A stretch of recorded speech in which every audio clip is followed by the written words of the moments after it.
All right, well, welcome to a special edition of the R&R Show. I am your host, Michael Roope. This is my co-host, William Rumsey. Hello, William. Howdy. All right, well, we are in the second stop of the Dearborn County High School Football Tour, and our second stop brings us to Lawrenceburg, Indiana, home of the Lawrenceburg Tigers. And our guest today is none other than head coach Ryan Knigga. Hello, Ryan. Hey, how's it going? Right. It's going great. Thanks for coming to the pit, guys. Hey, Yeah, well, buddy. we appreciate you guys having us.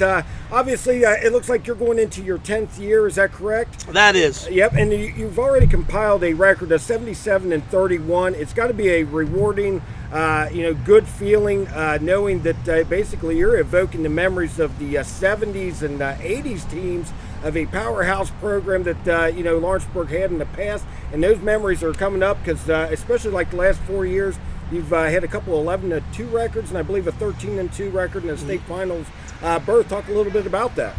Yeah, obviously it's an honor to be a coach, the head coach at Lawrenceburg High School. When you follow some Hall of Famers, when you start talking about Pat O'Neill and obviously Dick Meter and Glenn Crocker, those types of coaches that have been here, and then Bob Brookbank taking over after that. But I've learned one thing of being around this game, and obviously you guys probably know this as well.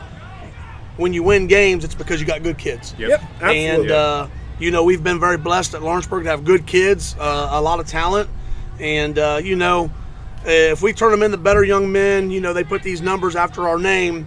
But at the end of the day, we're worried about, can we make them good guys in our community, good husbands down the road? Are they good in the classroom?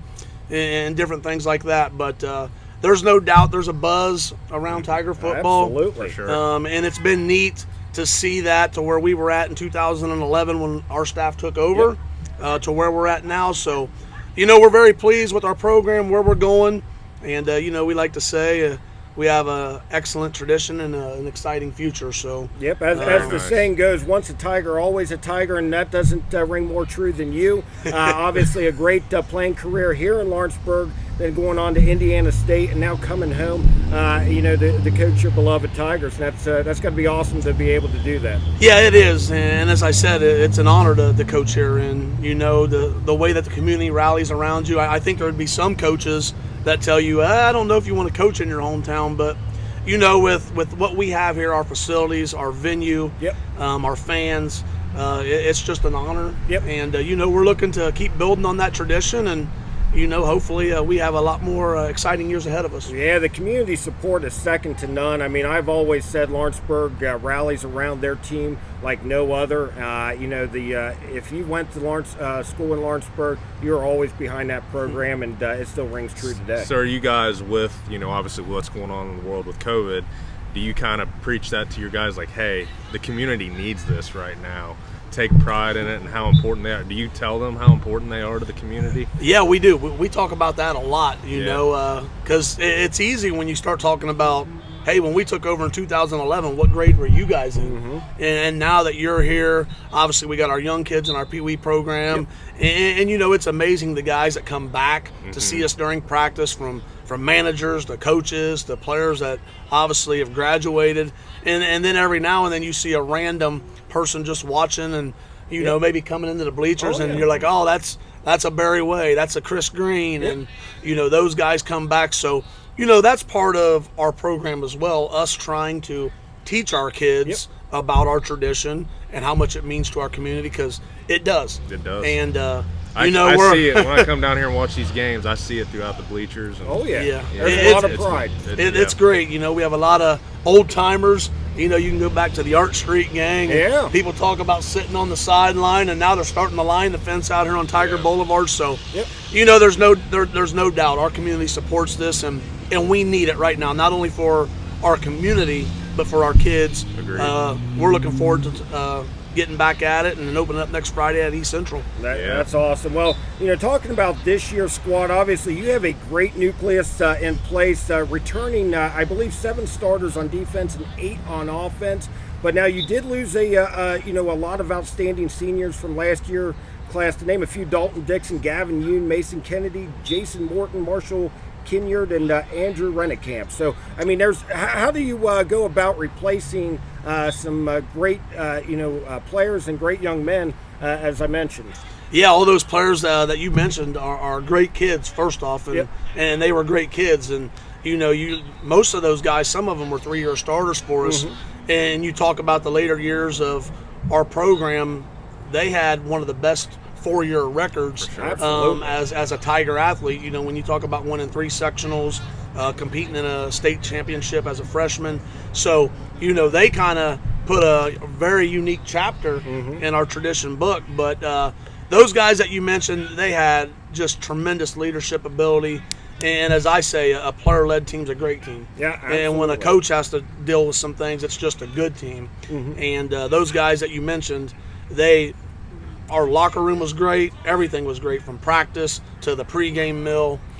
Those guys did it the right way, and we're definitely going to miss them. I don't think that you replace them, but what those guys were able to do was show our guys how to go about business. Absolutely. And when you learn from those types of guys, that's the way that it needs to be done, so they see that, and then they pass it on down. And we've been fortunate enough to have great guys here, so every year each class is learning that, and every year is different.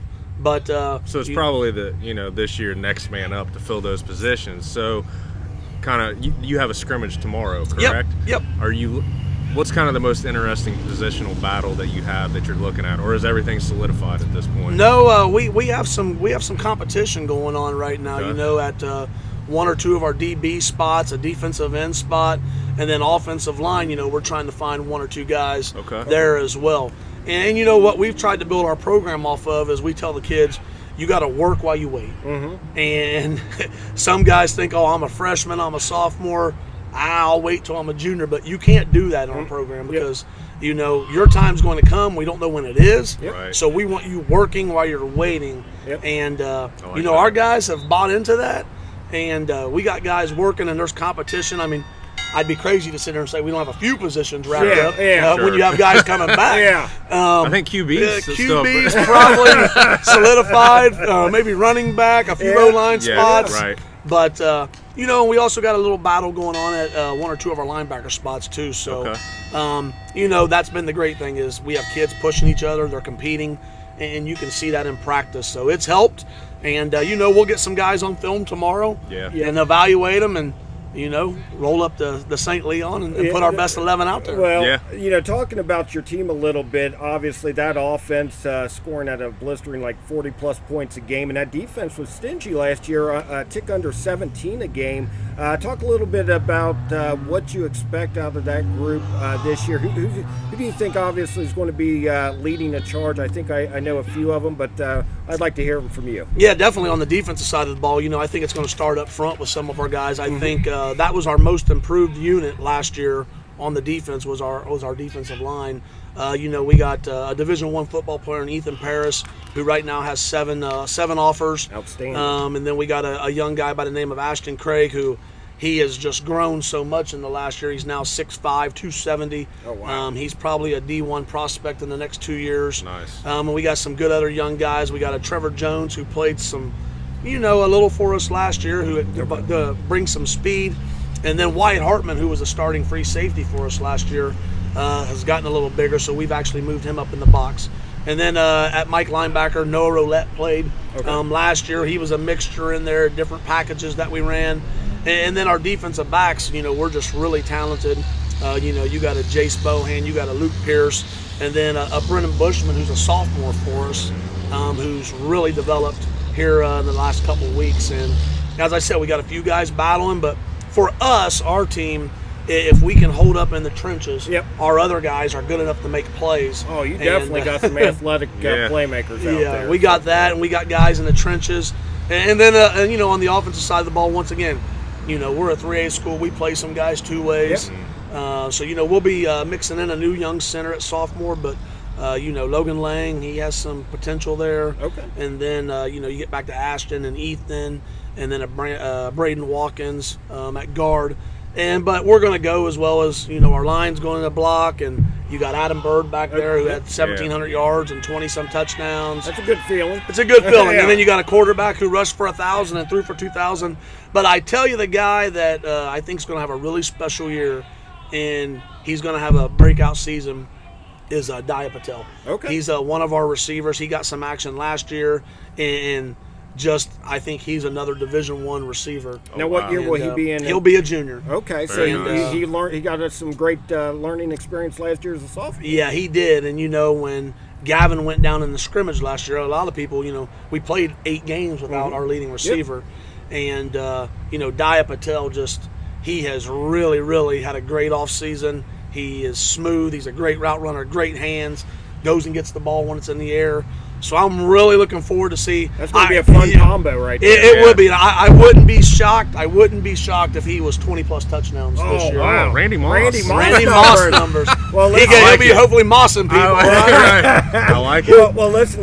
Speaking of the quarterback, Garrett, he's basically the high school version of Lamar Jackson. It's got to be comforting knowing you have a dual threat like him, where you don't need to rely either heavy on the pass or run when you can do it both. Yeah, that's a great point that you make. He can do it on the ground, and if we have to, if teams try to load the box on us, we got receivers that can go make plays. And that's going to be the interesting thing this year, to see how teams try to defend us, because we are really a two-dimensional team. When you go back and you stat us and you look at tendencies and all that, we've usually been about 60, 40, 50, 55, somewhere in that range. But Coach Manford, I can just tell you this, he's going to do whatever it takes to win the game. And if we got to go 5 alive, and, and we feel that if we do get into that package, other teams are going to have a hard time matching up with our guys. So obviously, right now you have that one game at a time mantra. It's like with COVID, no doubt. So your first matchup against East Central, how are they going to defend you?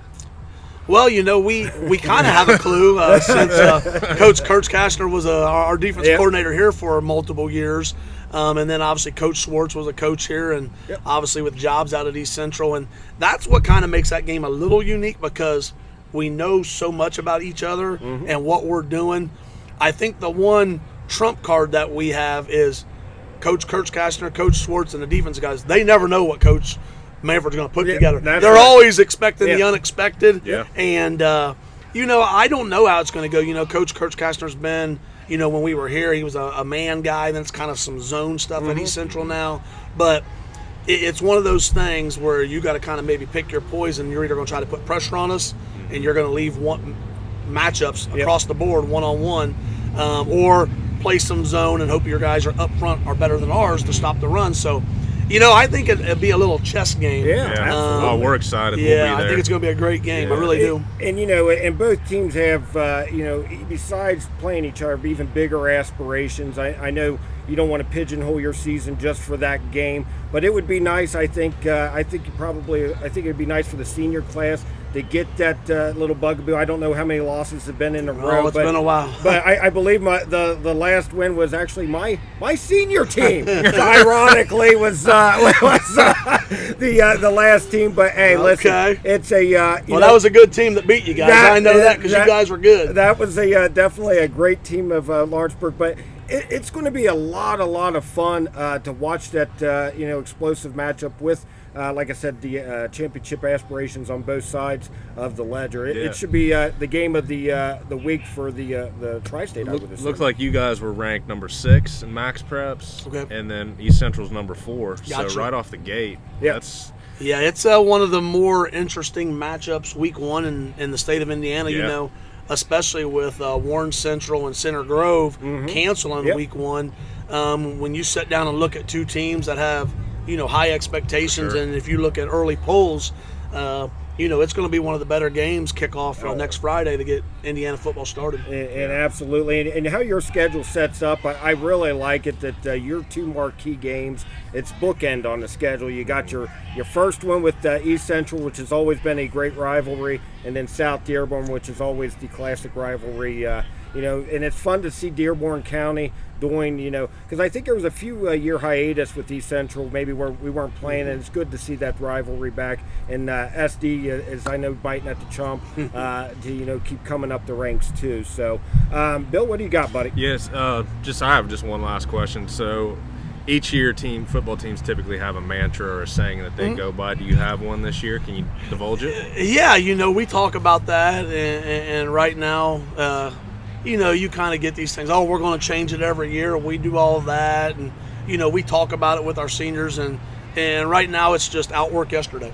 Okay. And one of the reasons why is because hopefully we keep getting days. Yeah. It's unique. It's a little cliche, but when you start talking about, you don't know when that last snap's going to happen. You don't know when that last play is going to happen.